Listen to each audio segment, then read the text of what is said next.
36, C 52, D 76. So, i-rewrite muna natin ang equation na to. So, 3x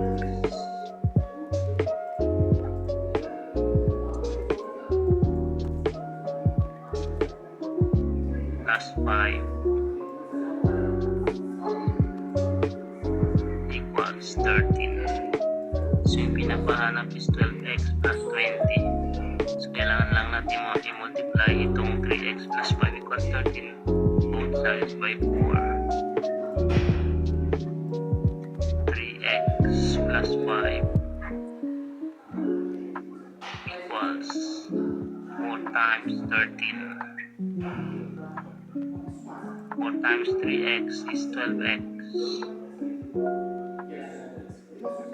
plus 4 times 5 is 20 equals 4 times 13 is 52. So the correct answer is letter C, 52.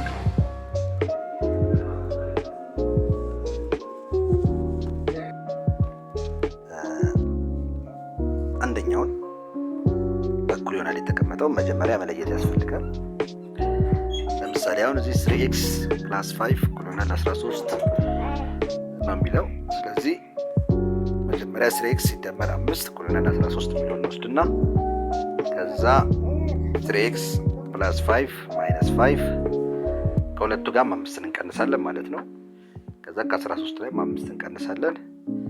ማን ይቀራል? 3x እኩል ይሆናል 8 ይሆናል። የx ቫልዩ 8/3 ነው። ከዛ መጨረሻ ላይ 12x ሲደመር 20 የሚለው የሚፈለገው ይሄ ስለሆነ 8/3 በx ቦታ እንተካለን። 12 ሲባዛ በ8/3 3 ለ12 ለ3 ሲከፈል 4 ይሆናል። 4 ሲባዛ በ8 ደግሞ 30